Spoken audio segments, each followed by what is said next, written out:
आओ बच्चों, देखो बच्चों, कठिन सवाल आसान जवाब। क्योंकि गणित हुआ आसान रे बच्चों, गणित हुआ आसान। अंकों का है खेल निराला, जोड़ घटाओं ने क्या कर डाला। क्योंकि गणित हुआ आसान रे बच्चों, गणित हुआ आसान। शून्य का है खेल अजब, अंकों के संग करे गजब। कभी अंकों को शून्य बनाता या अंकों का मान बढ़ाता। क्योंकि गणित हुआ आसान रे बच्चों, गणित हुआ आसान।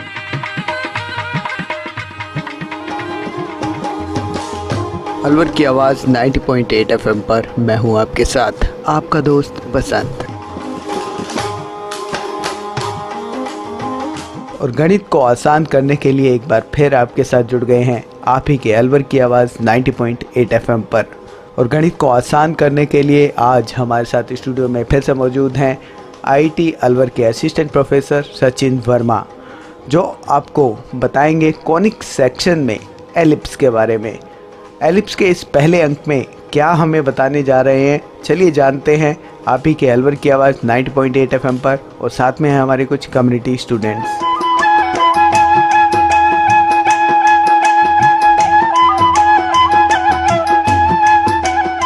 नमस्कार बच्चों। नमस्कार सर। बच्चों, मेरा नाम Sachin Kumar Verma, assistant professor in IT engineering college, department of mathematics. बच्चों, आज हम जिस टॉपिक पे डिस्कस करने वाले हैं उसका नाम है दीर्घवृत्त, जिसे हिंदी में कहते हैं, और इंग्लिश में अगर नाम की बात करें तो हम कहेंगे उसे इलिप्स। सही बच्चों? जी सर। आगे डिटेल में डिस्कस करने से पहले मैं जानना चाहता हूँ आप लोगों के बारे में। थोड़ा अपने बारे में बताएं मुझे, अपना इंट्रोडक्शन दे मुझे। शाबाश, बताएं बच्चों। सर, मेरा नाम नीरज उपाध्याय है। सर, मेरा नाम आनंद कुमार है। सर, मेरा नाम उज्जवल कुमार है। सर, मेरा नाम सरोज कुमार झा है। ठीक है बच्चों, शाबाश।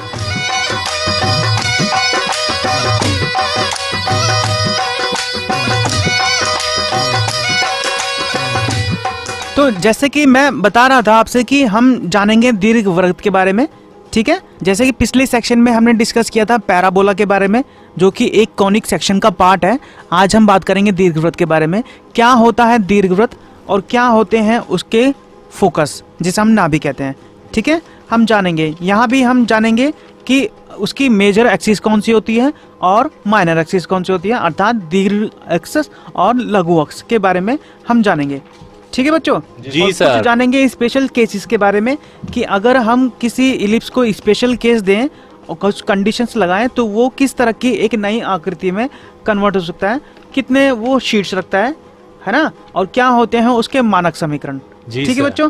कैसे हम ये देखेंगे कि वो किस एक्सिस के अबाउट सिमेट्रिक है और किस एक्सिस के अबाउट सिमेट्रिक नहीं है।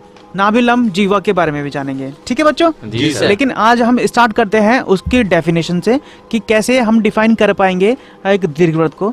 सबसे पहले मैं एक्सप्लेन करता हूँ। एक दीर्घवृत्त तल के उन सभी बिंदुओं का समुच्चय है जिनका तल में दो स्थिर बिंदुओं से दूरी का योग हमेशा अचर रहता है, ठीक है बच्चों। ये तो होगी डेफिनेशन के बारे में, समझे बच्चों? जी सर। ठीक है, ये तो होगी डेफिनेशन, जैसे मैंने बताया। डेफिनेशन के अनुसार एक दीर्घवृत्त तल के उन्हीं सभी बिंदुओं का समुच्चय होता है जिनके तल में दो स्थिर बिंदुओं से दूरी का योग हमेशा एक कांस्टेंट होता है, अर्थात अचर होता है, ठीक है। सपोज करो एक प्लेन दे रखा है, मुझे इमेजिन करो एक प्लेन दे रखा है और वहां पे दो बिंदु मैं निर्धारित कर देता हूँ, ठीक है, अर्थात दो निर्देशांक मैं निर्धारित करता हूँ, ठीक है। अच्छा, जिनको मैं नाम देता हूँ F1 और F2, सही बच्चों? जी सर। अब मुझे इसके आसपास के वो सभी बिंदुओं का कलेक्शन लेना है। सपोज करो मैंने एक बिंदु ले लिया B, जिसकी डिस्टेंस जो है F1 से और जिसकी डिस्टेंस जो है F2 से का जो सम है हमेशा कांस्टेंट रहे। दोबारा सुनिए, अगर मैंने दो बिंदु ले लिए किसी प्लेन पे F1 और F2 और एक तीसरा बिंदु मैं ऊपर ले रहा हूँ, कहीं भी ले रहा हूँ उसके आसपास, जिसको मैं नाम दे रहा हूँ B, ठीक है। अब B से F1 की दूरी वो प्लस B से F2 की दूरी वो का जो सम है वो क्या हमेशा कांस्टेंट रहे, ठीक है। तो उन दो नाभियों मतलब उन दो बिंदुओं के आसपास के वो सारे बिंदुओं का समुच्चय जिनका F1 और F2 से जो दूरी का योग है हमेशा निश्चित रहे, उन बिंदुओं के कलेक्शन को हम क्या कहते हैं? दीर्घवृत्त। समझ आए बच्चों? ऐसे ही अगर इस F1 F2 के आसपास हम B पॉइंट माना मैंने, C और D पॉइंट में मान लूं, तो क्या होगा? CF1 प्लस CF2 का योग, DF1 प्लस DF2 का योग, BF1 प्लस BF2 का योग हमेशा क्या होगा, एक कांस्टेंट होगा। समझे बच्चों? जी सर। ठीक है, चलो मैं मान लेता हूँ कि आपको दीर्घवृत्त के बारे में आप समझ चुके हैं कि क्या होता है दीर्घवृत्त। ठीक है बच्चों, जैसे हमने बताया 2 नाभि होती हैं, आई मीन 2 पॉइंट होते हैं जिसको फिक्स पॉइंट होते हैं। जी सर। ठीक है, चलो मैं पहले थोड़ा सा और करेक्ट कर लेता हूँ। मैं बताता हूँ आपको पहले नाभि के बारे में। सही है? जी सर। अभी जैसे कि मैंने डेफिनेशन के बारे में बताया कि 2 निश्चित बिंदु बोल रहा हूँ मैं, 2 निश्चित बोल रहा हूँ, है ना, और उसके आसपास मैं समुच्चय बोल रहा हूँ बिंदुओं का। ठीक है, तो मैंने जो 2 निश्चित बिंदु कहा है वो दीर्घवृत्त क्या कहलाएंगे, नाभि। ठीक है, फोकस। इसका मतलब ये हो गया कि जैसे हमने बताया पिछले अंक में कि पैराबोला की जो नाभि होती है वो क्या होती है, यूनिक, लेकिन दीर्घवृत्त की बात करेंगे तो उसकी नाभि कितनी होंगी, 2, जिसे बोलेंगे फोकस। F1 और F2 जिसे मैं बोल रहा हूँ, जिस निश्चित बिंदु की मैंने बात की है वो क्या होते हैं आपके, क्या कहलाएंगे, फोकस अर्थात नाभि। ठीक है, अब हम केंद्र की बात करते हैं। दीर्घवृत्त का केंद्र क्या होता है, जैसे कि बताया मैंने नाभियां होती हैं तो नाभियों को मिलाने वाले रेखाखंड के मध्य बिंदु को दीर्घवृत्त का केंद्र कहते हैं। समझे बच्चों? 2 नाभि हैं, उनको मिलाने वाली रेखाखंड हम लेंगे और उस रेखाखंड का अगर मध्य बिंदु मुझे नजर आता है, जो कि मिलेगा मुझे, उसके जो निर्देशांक होंगे वो क्या कहलाएंगे, दीर्घवृत्त के केंद्र कहलाएंगे। जी सर। ठीक है बच्चों? जी सर। तो अगर F1 और F2 आपके किसी परवलय की 2 नाभि के निर्देशांक दे रखे हैं तो उनका जो मध्य बिंदु होगा, जिसे मैं मानूं P, तो P क्या होगा आपका, केंद्र के निर्देशांक होंगे किसके, दीर्घवृत्त के सर। ठीक है? जी सर। जी सर।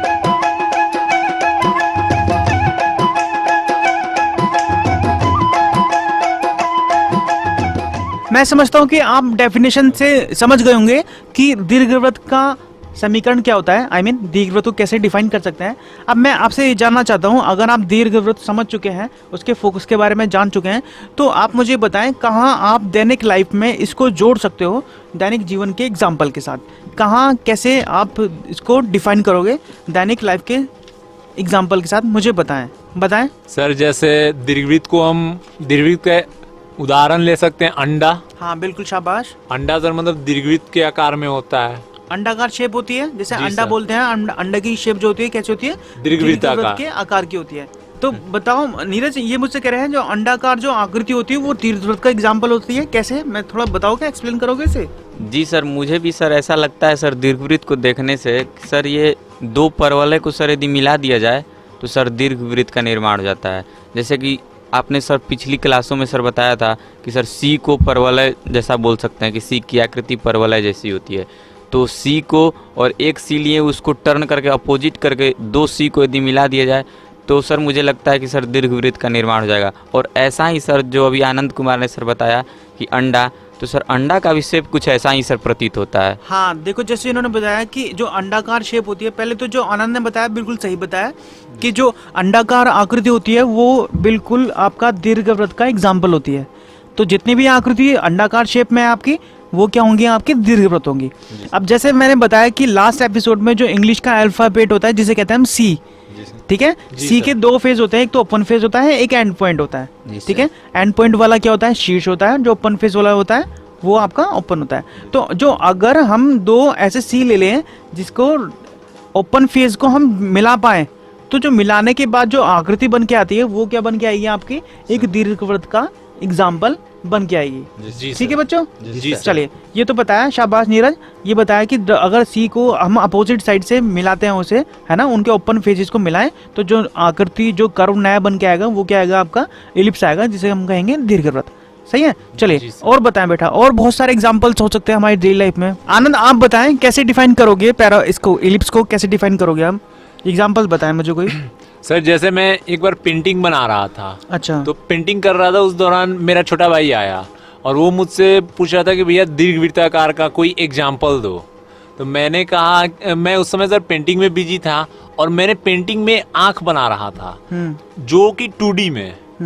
तो आंख जब मैं बना रहा था तो अचानक से मेरे दिमाग में ध्यान आया कि आंख का जो मैंने शेप उस समय पेंटिंग में बनाया था वो भी तो सर दीर्घवृत्ताकार ही था। मैंने उसे बोला, ये देखो, ये जो आंख है ये तुम्हारा दीर्घवृत्ताकार का एग्जाम्पल हुआ, क्योंकि उसका शेप सर बिल्कुल इलिप्स की तरह मिलता जुलता था। हाँ, अगर हम 2D की बात करें, 2D फिगर के रूप में देखें तो जो आंख है वो जो शेप लेके आती है, अगर हम बनाएं किसी बच्चे की आंख, तो जो आंख जो शेप लेके आती है वो क्या होगी, आपकी दीर्घवृत्ताकार कर्व का एक एग्जाम्पल बनती है। ठीक है बच्चों? जी चलिए, सर। और बताएं मुझे, और बहुत सारे एग्जाम्पल्स हो सकते हैं। सर अभी मैं कुछ दिन पहले सर टीवी देख रहा था सर, तो उस पर सर एक गेम आ रहा था सर, रग्बी का खेल सर। सर उसकी जो गेंद होती है सर, वो भी सर कुछ अंडाकार होती है सर, मतलब हम कह सकते हैं कि वो दीर्घवृत्ताकार ही होती है। रग्बी का गेम? जी सर। जी जी सर। सर। बताएं रग्बी के गेम के बारे में। जैसे सर मैंने उसमें देखा सर कि सर एक जो सर अंडाकार गेंद होती है और उसे लेकर सर कुछ खिलाड़ी दौड़ते हैं और बाकी उसे रोकने की कोशिश करते हैं। अच्छा, कई बार टीवी में ऐसा गेम चल रहा होता है, एक व्यक्ति होता है, उसके पीछे बहुत सारे लोग भाग रहे होते हैं और वो बॉल को छुपाए छुपाए छुपाए घूम रहा होता है ना। यस सर, वो अपने हाथ में दबाए हाँ लेकर हाँ जाता हाँ है। बिल्कुल जी बिल्कुल। सर। तो वो जो रग्बी की गेंद जिसके बारे में बात कर रहे हैं वो एक्चुअली में अंडाकार आकृति की होती है ना बच्चों? जी जी सर। सर। जी सर। और बताएं बेटा। सर दो हमारे ओपन जो है परवल्य है, अगर उनको हम मिलाते हैं तो सर एक दीर्घवृत्त सर बन के आता है सर। हाँ देखो, जैसे बता रहे हैं, बहुत अच्छा एग्जांपल दिया। अगर हम पे दो परवलय हैं हमारे, एक y² = 4x जी सर। और दूसरा जो कर्व है जो परवलय है उसका इक्वेशन है y² = -4x। ठीक है, अगर मैं उनको ओपन फेसिस की तरफ से मिला दूं, ठीक है, सारे के सारे जो ओपन फेसिस उनकी तरफ मिला दूं, जो कर्व से कर्व को टच कर दूं, मैं आकृति जो आउटर आकृति उसको टच कर दूं, तो जो मेरा नया जो कर्व बन के आएगा वो क्या बन के आएगा? आपको एक दीर्घवृत्त का एग्जाम्पल बन के आता है। ठीक है, जहाँ पे अगर एक कर्व का नाभि ए दे रखी है और दूसरे कर्व की जो आकृति है वो बी दे रखी है, क्योंकि मैं जानता हूँ परवलय की अपनी अपनी नाभि होती है। जी सर। एक होती है, दूसरे के पास होती है। तो जब मिलाऊंगी तो दोनों की कंबाइन जो आकृति बनेगी उसकी जो नाभि क्या होंगी? 2 बनेंगी, F1 और F2। ठीक है बच्चों? जी सर। जी सर। चलिए और बताएं बेटा। सर जैसे कि सर सब्जी मंडी में यदि आप सब्जी खरीदने जाते हो सर, तो सर सब्जी में सर जो पटल मिलता है, पटल परवल जिसको बोलते हैं परवल, पटल या फिर कुंदरू एक होता है, पटल या कुंदरू जो दोनों का शेप होता है सर वो दीर्घवृत्ताकार ही जैसा सर प्रतीत होता है। और यदि फल में यदि आप तरबूज भी खरीदने सर यदि जाते हो तो तरबूज का भी सर शेप कुछ सर दीर्घवृत्ताकार ही जैसा सर लगता है। कुछ तरबूज तो सर बिल्कुल गोले होते हैं, लेकिन मोस्टली सर तरबूज जो होते हैं वो दीर्घवृत्ताकार जैसा प्रतीत होते हैं सर। हाँ देखो, जैसे बता रहे हैं कि मार्केट से आप गए और मार्केट में जो गर्मियों का सीजन होता है उसमें तरबूज वगैरह मिलते हैं, है ना? तो जी उसमें सर। कुछ सर तरबूज जो गोलाकार आकृति होती है, लेकिन जो मोस्टली होते हैं वो क्या होते हैं? आपके एक अलग टाइप की शेप में होते हैं। आपने देखा होगा, एकदम से गोल नहीं होते वो, उनका शेप जो होता है वो क्या होता है? अंडाकार आकृति में होता है। आपने नोटिस किया होगा, नोटिस किया बच्चों? जी सर। हाँ, तो वो जो शेप है वो शेप क्या बन सकती है? आपकी एक दीर्घवृत्ताकार कर्व का एग्जाम्पल बन सकती है। ठीक है बच्चों? जी सर। जी सर। ठीक है बच्चों।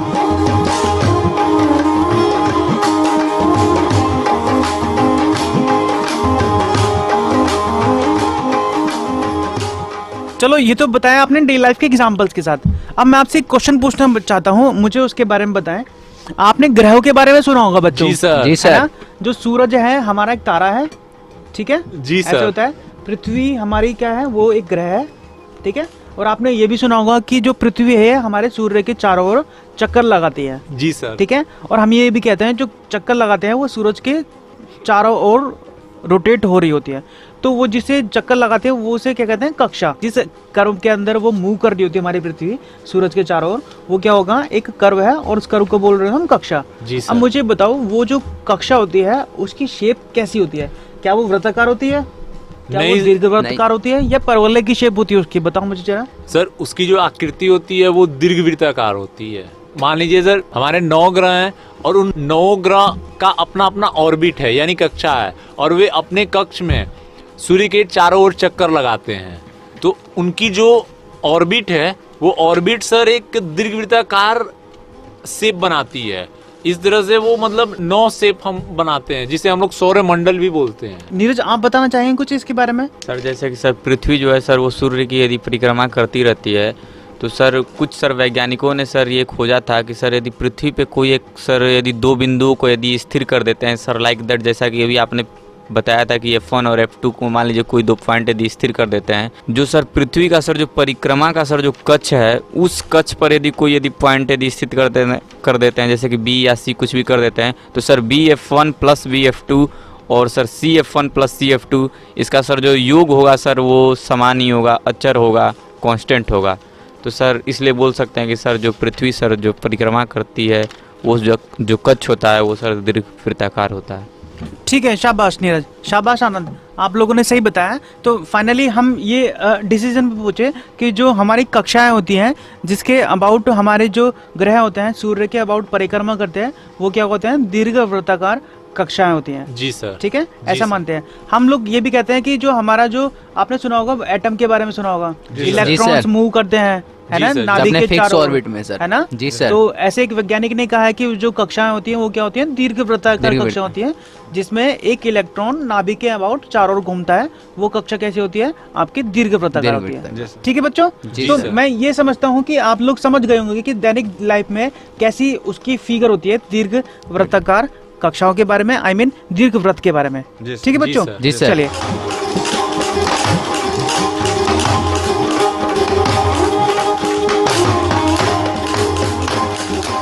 तो मैं समझता हूँ आप लोग समझ चुके हैं कैसी ज्यामितीय आकृति होती है दीर्घवृत्त की। ठीक है, अब थोड़ा मैथमेटिकली टर्म्स के बारे में और जानना चाहते हैं। हमने इलिप्स के बारे में जाना, सही बच्चों? जी और सर। मैंने डेफिनेशन में ये भी कहा कि दो निश्चित बिंदुओं की बात की जाती है, उन दो निश्चित बिंदुओं को हम क्या कहते हैं, नाभि। जी सर। ठीक है बच्चों, और हमने जाना कि जो केंद्र होता है, अगर मैं केंद्र को जानना चाहूँ दीर्घवृत्त के में, तो हम क्या करते हैं, वो रेखा जो दोनों नाभियों से मिलाते हुए निकलती है ना, और दो नाभियों से मिलाते हुए जो रेखाखंड होता है उसके जो मध्य बिंदु है उसके क्या कहते हैं, उसे केंद्र कहते हैं। सही है।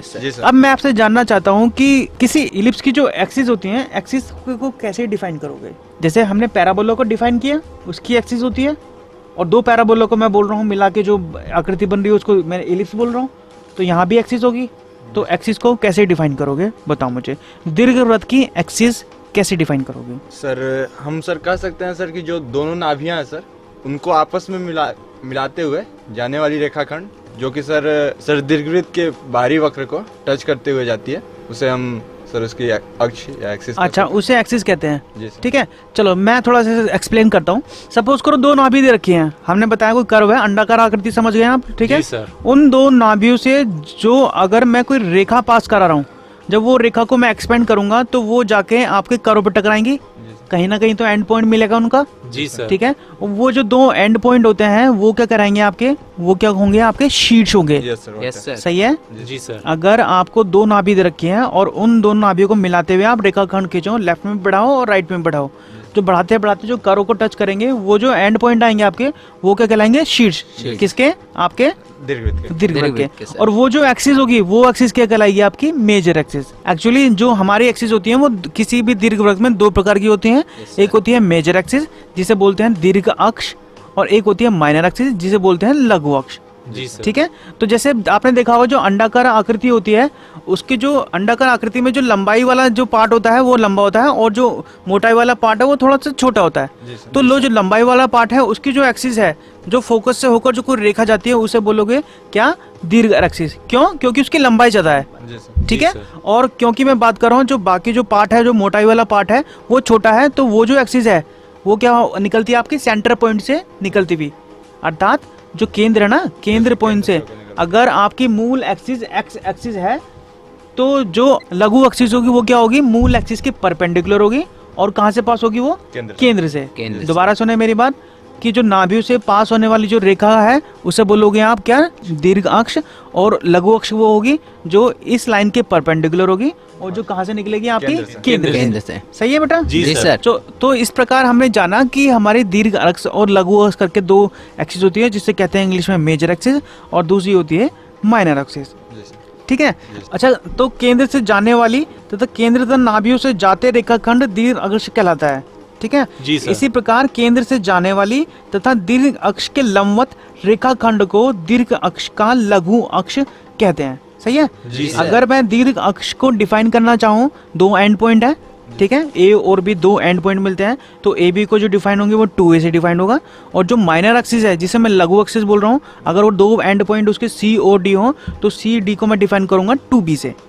सही बच्चों? जी सर। और जो आपके जो F1 F2 हैं, जो दो नाभि है और उनके दो नाभियों के बीच की जो डिस्टेंस है उसको मैं डिनोट करता हूँ 2c से। ठीक है बच्चों? जी सर। और जहाँ पे हमने ये डिफाइन किया कि जो शीर्ष है, शीर्ष के जो दो एंड पॉइंट है A और B, है ना, ए क्या है आपका शीर्ष है, और बी क्या है आपका दूसरा शीर्ष है, जहां आपके एंड पॉइंट है। एंड पॉइंट को बेसिकली हम बोल रहे हैं शीर्ष बोल रहे हैं। जी सर। सही है। तो बच्चों जैसा कि हमने आज के एपिसोड में जाना, क्योंकि हमारा जो मेन एपिसोड है वो क्या है, कॉनिक सेक्शन। कॉनिक सेक्शन में हमने रेखा के बारे में जाना, हमने परवलय के बारे में जाना, और आज हमने जाना एलिप्स के बारे में, जिसे कहते हैं हिंदी में दीर्घवृत्त। दीर्घवृत्त की हमने जाना कि हमारे फोकस क्या होते हैं, कितने फोकस होते हैं उसके बच्चों, दो फोकस होते हैं, जिसे हम F1 और F2 से डिनोट करते हैं। और केंद्र की बात करें तो केंद्र कितने होते हैं बच्चों, एक। कैसे डिफाइन करोगे केंद्र को? सर दोनों नाभियों के जो मध्य बिंदु होती है उसे हम केंद्र कहते हैं। जो दोनों नाभियों के जो मध्य बिंदु होता है उसे हम केंद्र कहते हैं। जी सर। सही है। जी सर। ऐसे ही अगर हम डिफाइन करें एक्सिस के बारे में, दो तरह की एक्सिस होती है उसकी, क्या कौन सी, मेजर एक्सिस जिसे बोलते हैं दीर्घ अक्ष, और हम जानते हैं लघु अक्ष के बारे में जिसे बोलते हैं माइनर एक्सिस। सही है बच्चों। जी सर। जो दीर्घ एक्सिस होती है उसके जो परपेंडिकुलर होती है वो क्या होगी आपकी, लघु लघु। इसका मतलब ये हो गया कि दोनों एक्सिस क्या होंगे, एक दूसरे के परपेंडिकुलर। जी सर। लघु अक्ष अगर आपकी मूव कर रही है केंद्र से, तो माइनर एक्सिस कहाँ मूव करेगी, किसके अबाउट, नाभियों से गुजरेगी। अगर कोई रेखा नाभियों से गुजर रही है तो जो दूसरी जो एक्सिस होगी वो क्या होगी, केंद्र से गुजरेगी। ठीक है। और जहाँ पे इसके जो एक्सिस के एंड पॉइंट टच करेंगे वो क्या कहलाएंगे, आपके शीट्स। जी सर। जी सर। ठीक है बच्चों। तो बेसिकली हमने ये सारी चीजें जानी दीर्घवृत्त के बारे में, और बहुत सारे एग्जांपल्स के बारे में भी जाना। हमने ये भी बताया कि अगर हम दो सी को उल्टे फेस से मिला दें तो वो जो आकृति होती है वो क्या कहलाती है आपकी, दीर्घवृत्त। अंडाकार आकृति होती है, जैसे कि बोलते हैं हम अंडा होता है, मुर्गी का अंडा होता है, जी सर, है ना, उसकी जो आकृति होती है वो कैसी होती है, दीर्घवृत्त की होती है। तो दीर्घवृत्त का एग्जाम्पल आपका अंडा होता है जो आप डेली नाश्ते में यूज करते हैं बच्चों। जी सर। जैसे हमने बताया रग्बी बॉल होती है, उसकी जो शेप होती है वो कैसी होती है, आपकी अंडाकार आकृति होती है। कुंदरी एक सब्जी का नाम है। जी सर। है ना, जी सर। वो भी आपकी क्या होगी, दीर्घवृत्त का एग्जाम्पल होती है। ठीक है। जैसे कि आनंद ने एग्जाम्पल दिया था कि ये एक किसी बच्चे की आँख का चित्रण कर रहा था, तो जो आंखों की शेप जो निकल के आई वो कैसे आई है, एक अंडाकार आकृति में निकल के आई। जी सर। ठीक है। तरबूज के बारे में बताया एक बच्चे ने कि तरबूज की जो आकृति होती है, बहुत सारी आकृति होती है वैसे, लेकिन मोस्टली जो आकृति होती है वो क्या होती है, गोल नहीं होती है, उनकी जो शेप होती है वो अंडाकार आकृति में होती है। फिर हमने ये भी जाना कि जो ग्रह सूर्य के चारों ओर परिक्रमा कर रहा होता है, तो वो जो जिस कक्षा में परिक्रमा कर रहा होता है वो जो कक्षाएं कैसी होती है, आपकी दीर्घवृत्ताकार होती है। जी सर। ठीक है। और जो इलेक्ट्रॉन है वो नाभिक के अबाउट जो मूव कर रहे होते हैं उसको भी क्या कहते हैं, वो भी दीर्घवृत्ताकार कक्षा में मूव कर रहे होते हैं। सही बच्चों। जी तो सर। आज के एपिसोड में हमने जाना दीर्घवृत्त के बारे में, उससे जुड़े हुए एग्जाम्पल। आगे आने वाले एपिसोड में हम फिर जुड़ेंगे आपके साथ दीर्घवृत्त की कुछ नई बातों के साथ, कुछ नए टॉपिक्स के साथ। ठीक है बच्चों, तब तक के लिए नमस्कार। धन्यवाद सर। तो दोस्तों, गणित हुआ आसान के आज के इस अंक में हमने जाना कॉनिक सेक्शन में एलिप्स के बारे में। इस विषय के बारे में आपको बता रहे थे IIT अलवर के असिस्टेंट प्रोफेसर सचिन वर्मा, साथ में थे हमारे कुछ कम्युनिटी स्टूडेंट्स। ये प्रोग्राम भारत सरकार के विज्ञान एवं प्रौद्योगिकी विभाग द्वारा प्रेरित एवं समर्थित किया गया। आपको ये प्रोग्राम कैसा लगा, आप अपने फीडबैक प्रतिक्रिया हमें दे सकते हैं। अपने फीडबैक देने के लिए हमारा पता है कम्युनिटी रेडियो अलवर की आवाज़ 90.8 megahertz, IIT group of institutions, north extension, MIA Alwar, Rajasthan. हमारे फ़ोन नंबर हैं 9587908908 और दूसरा नंबर है 0144512190। आप हमें मेल भी कर सकते हैं। हमारी ईमेल आईडी है radioalwar@gmail.com। और साथ ही इस प्रोग्राम को आप ऑनलाइन यानी कि इंटरनेट पर भी सुन सकते हैं। इंटरनेट पर सुनने के लिए आपको लॉगिन करना है www.i-radiolive.com पर। और साथ ही मैथमेटिक्स यानी गणित हुआ आसान के एपिसोड आप ऑनलाइन यानी कि इंटरनेट के माध्यम से एक दुनिया अनेक आवाज़ के वेबसाइट पर भी सुन सकते हैं। वेबसाइट है www.edaa.in। लॉगिन कीजिए और कहीं भी बैठकर ऑनलाइन आप इन मैथमेटिक्स के प्रोग्राम को सुन सकते हैं। इसी के साथ अपने दोस्त बसंत को दीजिए इजाजत। नमस्कार। आओ बच्चों, देखो बच्चों, कठिन सवाल आसान जवाब। क्योंकि गणित हुआ आसान रे बच्चों, गणित हुआ आसान। अंकों का है खेल निराला, जोड़ घटाओं ने क्या कर डाला। क्योंकि गणित हुआ आसान रे बच्चों, गणित हुआ आसान। शून्य का है खेल अजब, अंकों के संग करे गजब। कभी अंकों को शून्य बनाता या अंकों का मान बढ़ाता। क्योंकि गणित हुआ आसान रे बच्चों, गणित हुआ आसान।